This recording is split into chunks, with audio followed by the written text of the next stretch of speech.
Every time you pick up your phone without a purpose, you aren't just wasting time. You are physically rewiring your brain to be a slave. It's 11:30 p.m. You said you go to sleep an hour ago, but your thumb is moving on its own. Swipe, swipe, swipe. Click. You don't even like what you're watching anymore. You feel a strange numbness in your chest, a low-grade anxiety. You want to stop. You know you have a meeting tomorrow. You know you need clarity, but the hand doesn't listen to the head. In that exact moment, when the impulse overrides the will, something terrifying happens. Your intelligence, it just pause. It dies. You have been hacked. Not by a person, but by your own senses. And if you don't learn how to stop the hemorrhage, you will spend the rest of your life building someone else's dream, while yours dissolves in a sea of pixels. We've all been there. I was there last night. You tell yourself the lie, the great modern lie. I'm just relaxing. I've worked hard. I'm just decompressing. But let me ask you, when you finally put the phone down, do you feel recharged? Do you feel full of life? Or do you feel drained, hollowed out, a little bit dirty? The world tells you the problem is your work ethic. They say you're way lazy. They say you need a dopamine detox or you need to hustle harder. They are wrong.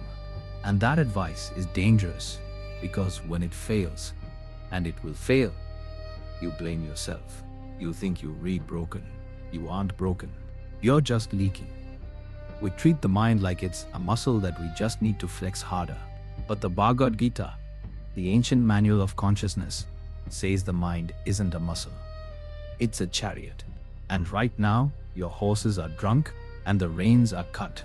The Gita diagnoses your suffering not as a lack of effort, but as a lack of containment. You are trying to fill a bucket that has a hole in the bottom. No amount of positive thinking fixes the hole. You need to seal the vessel. In the second chapter of the Gita, Krishna gives a warning that is terrifyingly accurate for the digital age. He says, Indriyanam haikaratam. When the mind runs after the wandering senses, it carries away a man's determination, just as the wind sweeps away a boat on the water. Think about that. Your intellect, your ability to decide, I will do X, is the boat. The wind is the sensory input, the notifications, the sounds, the visuals. When the wind picks up, it doesn't matter how strong the captain is, the physics take over. The boat will go where the wind pushes it. This is the mechanic. 1. The eye sees the notification, the sense. 2. The mind says, look, the impulse. 3.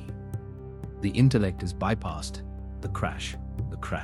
Once the senses are engaged with the object, the mind flows out through the eyes. You literally lose your prana, your life force.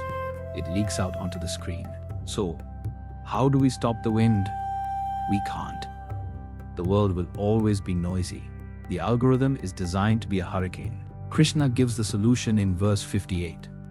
And he uses a master strategist of the animal kingdom. He doesn't say, be a lion. He doesn't say, be an eagle. He says, be the tortoise, karma. One who is able to withdraw his senses from their objects, just as a tortoise withdraws its limbs into its shell, is firmly established in wisdom. This is often misunderstood. We think withdrawal means running away to a cave or deleting all your apps and living in the woods. That's not withdrawal. That's avoidance. The tortoise doesn't leave the forest. The predator is right there. The danger is real. The tortoise stays right where it is, but it changes its configuration. Think of your senses, your eyes, ears, tongue, touch, as the drawbridges to your castle. When you are doomscrolling, you have lowered the drawbridge. You have invited the enemy troops, agitation, envy, lust, anger, right into the throne room.